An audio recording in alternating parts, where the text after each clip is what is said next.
Assalamualaikum warahmatullahi wabarakatuh. Bertemu kembali dengan saya Bapak Malik. Pada kesempatan kali ini saya akan menjelaskan tentang gerak.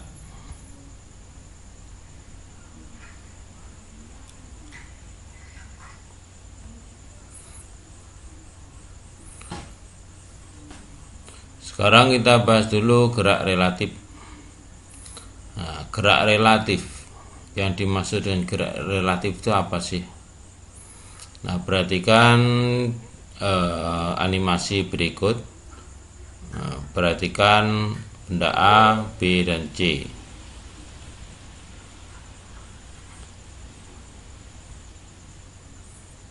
Di sini A dan B bergerak bersama, sedangkan C diam. Misalkan tadi bendanya bergerak dari posisi P, nah, dari posisi P menuju posisi Q. Maka yang namanya relatif itu bergantung titik acuan. Jadi titik acuan itu titik di mana atau titik patokan di mana benda itu ditinjau. Misalkan ini titik acuannya adalah C, ini adalah titik acuan. Titik acuan. Maka A dan B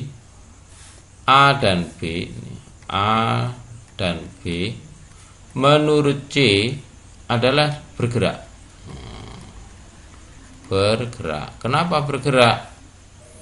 Karena A dan B itu berubah posisi terhadap C. Nah, sekarang menurut A menurut B, A menurut B. Apakah A itu bergerak? Kalau titik acuannya B, maka A menurut B tidak bergerak. Tidak bergerak. Nah, ini namanya relatif. A bergerak menurut C, B bergerak menurut C. Cuman A tidak bergerak terhadap B karena posisinya tidak berubah. Ya, A di sini, B di sini. Jaraknya ini tidak akan berubah. Nah, itu maksud dari gerak relatif. Sekarang masuk ke GLB, gerak lurus beraturan. Gerak lurus beraturan itu apa sih? Kalau kita pahami gerak lurus ya gerak yang lurus. Ya betul sih, gerak lurus itu gerak yang lurus. Cuman menurut istilahnya adalah gerak lurus, gerak yang lintasannya lurus. Perhatikan benda A nih. Nah, benda A ini bergeraknya adalah menurut lintasan yang lurus. Kalau B, nah, lintasannya tidak lurus lagi nih. Nah, maka A ini dikatakan gerak lurus. Nah, gerak lurus. Sedangkan B bukan gerak lurus. Bukan gerak lurus. Jadi gerak lurus itu gerak yang lintasannya lurus. Gerak yang lintasannya lurus. Itu dikatakan gerak lurus. Nah, sekarang pengertian GLB gerak lurus beraturan. Gerak lurus beraturan berarti gerak yang lurus yang beraturan. Yang beraturan apanya? Perhatikan animasi berikut. Nah, benda ini bergerak dari posisi P menuju posisi Q. Nah, dia lurus ya. Kemudian perhatikan ini adalah jarak pertama, jarak kedua, jarak ketiga. Ini jarak pertama 1 meter, ini 1 meter, ini 1 meter dan seterusnya. Nah, ini waktunya 1 sekon, waktu sekon, 1 sekon, 1 sekon semua sampai yang ketujuh ini 1 meter juga 1 sekon. Artinya setiap waktu dia menempuh jarak yang sama, itu dikatakan GLB. Dalam waktu yang sama, jadi pengertiannya bisa begini, dalam waktu yang sama,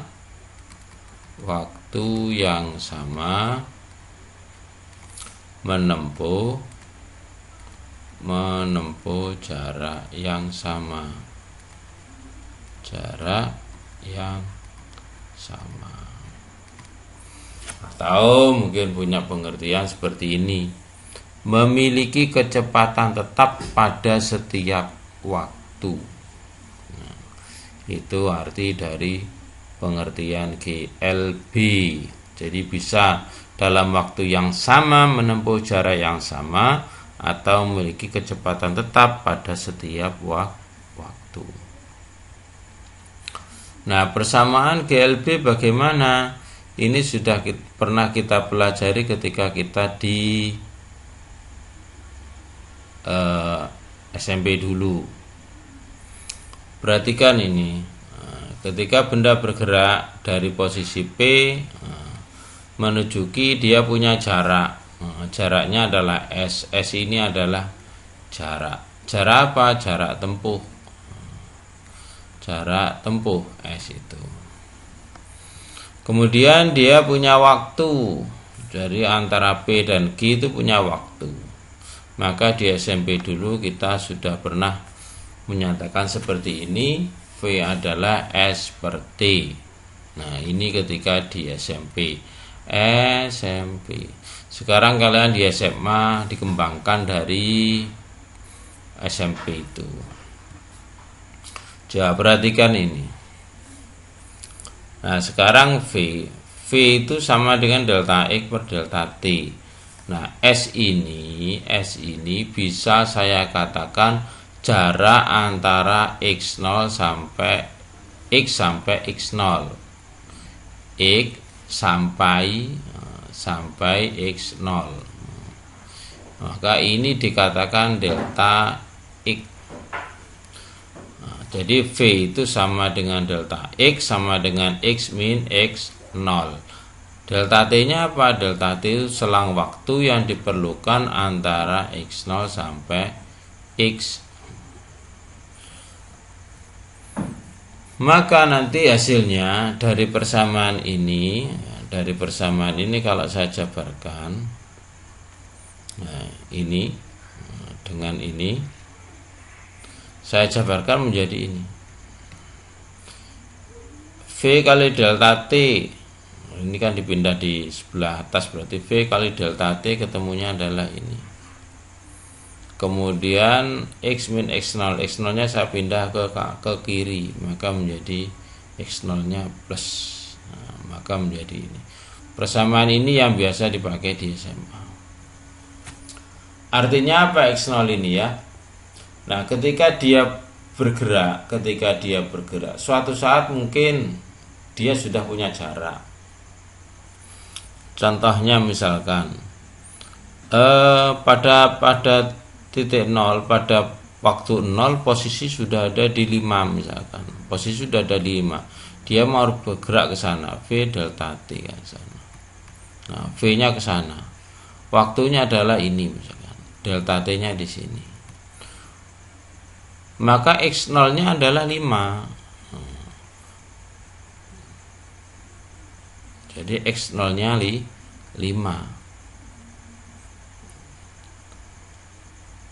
Nah, X nya ini bukan 5, tapi X0 nya sudah 5. Posisinya sudah di sini. Nah, ini biasanya dipakai oleh pembalap-pembalap itu. Lapnya kan bentuknya bulat.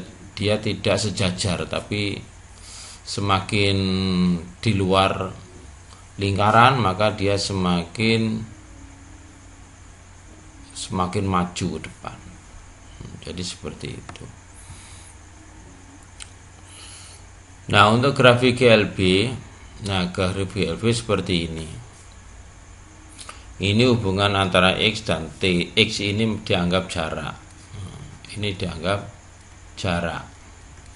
Maka grafik XT atau jarak dan waktu atau S dan T, ini boleh pakai S ya, atau X. Maka untuk GLB grafiknya seperti ini. Artinya cara membacanya pada titik X ini waktunya adalah sekian. Misalkan ini, saya membuat gambar di sini. Ini misalkan 10 meter. Di sini nilainya 2 sekon. Maka kecepatannya adalah X per T, yaitu 10 per 2, ketemunya adalah 5 sekon. 5 meter per sekon. Ini cara melihat grafiknya seperti itu.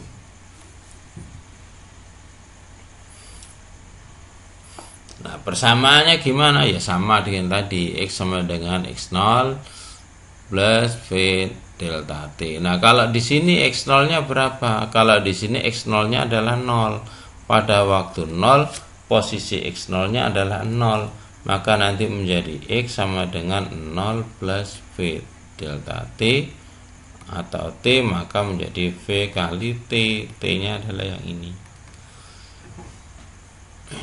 Tarik sini bawahnya.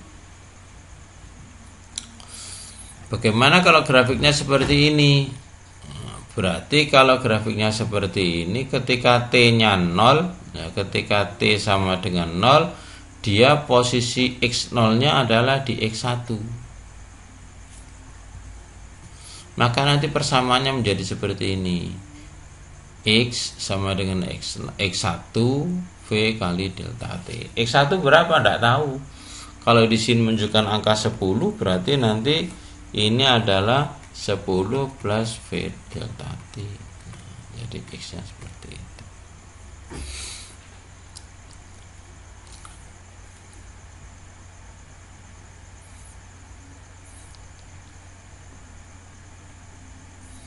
Kalau menurut grafik VT, nah sekarang hubungan antara kecepatan dan waktu.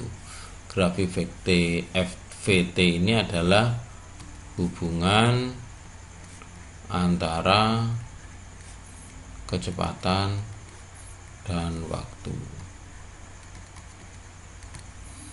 Nah, hubungan antara kecepatan dan waktu, kalau grafik seperti ini, V-nya semakin ke atas semakin besar. Karena GLB grafik dalam setiap waktu adalah kecepatannya sama, maka di setiap waktu ini adalah kecepatannya sama. Waktu pertama, waktu kedua, waktu ketiga, waktu keempat sampai waktu ke T kecepatannya sama. Itu namanya GLB.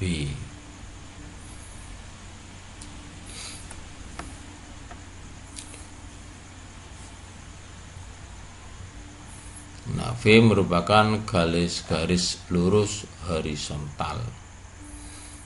V menunjukkan besar kecepatan. Jadi kalau ini misalkan angkanya 10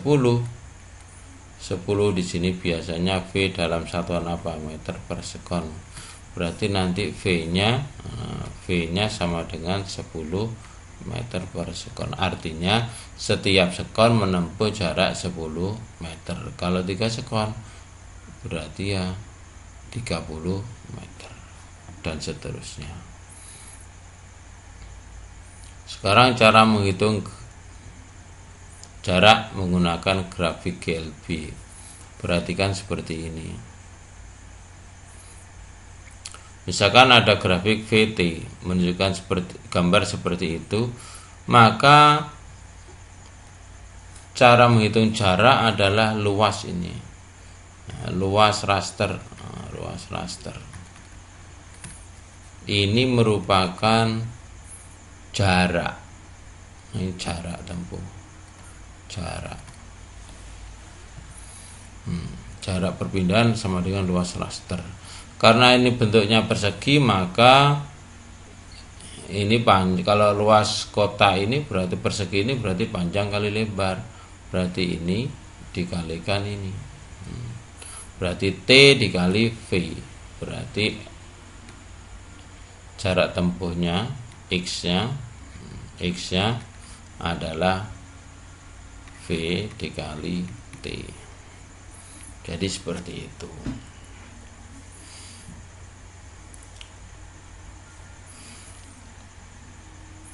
Sekarang kecepatan rata-rata pada GLB, misalkan ada dua,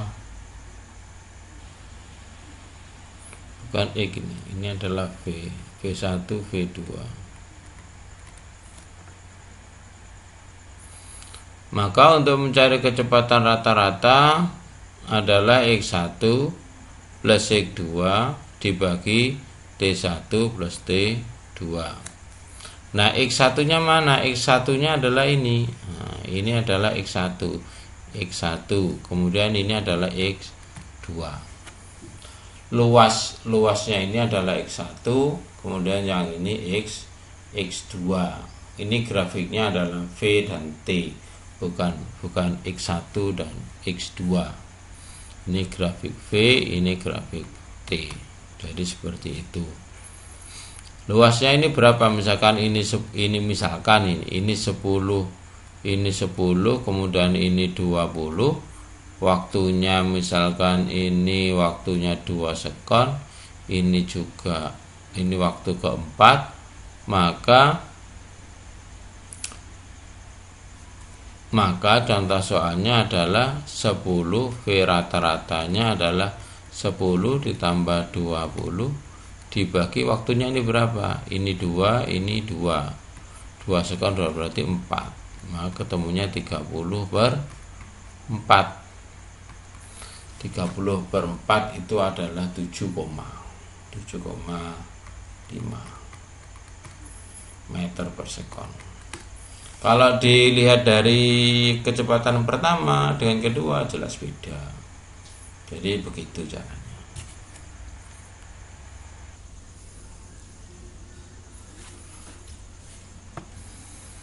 Saya perhatikan ini. Ketika ada fungsi X, jadi ini adalah fungsi X. Misalkan ini fungsi X, maka kecepatan rata-rata kecepatan saat itu berarti waktunya pendek. Sesaat berarti waktunya pendek. Waktu cukup pendek. Kalau cukup pendek berarti dari sini sampai dari 0 sampai T. Nah, ini kita dekatkan. Kita tarik ke sini. Misalkan kita ambil yang sebelah sini. Nah, kita ambil sebelah sini. Pendek sekali. Saat T ini berapa? Nah, misalkan saya buat grafik di sini. Ya. Grafik ini. Ini adalah delta T-nya cukup, waktunya cukup pendek, selisih waktunya cukup pendek. Namanya kecepatan saat. Berarti saat di sini, saat titik ketiga atau detik keempat. Nah, maka caranya adalah menggunakan persamaan ini, V dx dt. Jadi kecepatan sesaat itu adalah turunan dari fungsi X, fungsi T. Jadi turunan dari fungsi T. Jadi kecepatan sesaat atau kecepatan sesaat itu diambil dari turunan fungsi T. Fungsi T itu fungsi waktu. Nah, ini fungsi waktu. Nah, cara menurunkannya gimana? Ada ini di matematika, ini saya contohkan ya. Jadi punya persamaannya, aturannya begini. Misalkan X itu adalah A T pangkat N, maka cara menurunkannya adalah N-nya ini ditaruh di depannya. Berarti ini N dikali A dikali T N-1. Ini turunan dx per dt nya. dx. Kalau x-nya seperti ini, maka diturunkan menjadi ini. Nah, contoh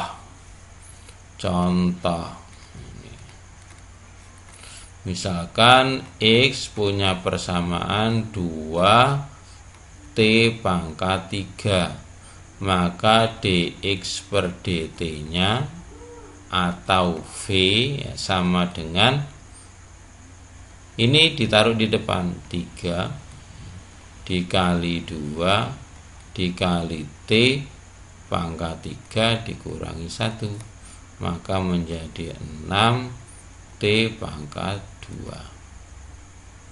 Ini adalah kecepatan sesaat dari jarak yang ditentukan persamaannya seperti ini. Dari jarak x sama dengan 2t pangkat 3. Contoh lagi, misalkan x-nya adalah 5t pangkat 2 plus 3t. Maka d atau v-nya adalah dx per dt menjadi 2 dikali 5t pangkat 2 min 1 berarti 1. Nah, gak usah ditulis, harusnya ditulis. Kemudian ini kalau tidak ada, ini pangkatnya aslinya 1, 3t itu 3t pangkat 1. Pangkat 1 nya sebenarnya nggak usah ditunda apa. Maka ini adalah 1 dikali 3 kali t 1 min 1 0 kan. Nah, berarti hasilnya menjadi 10t pangkat 1 plus 3t pangkat 0. 3t pangkat 0 berapa? Nilainya 1. 10t plus 3. Jadi seperti itu. Mungkin ini yang dapat saya sampaikan. Kurang lebihnya mohon maaf. Semoga kalian selalu berhasil dalam pembelajaran kali ini. Assalamualaikum warahmatullahi wabarakatuh.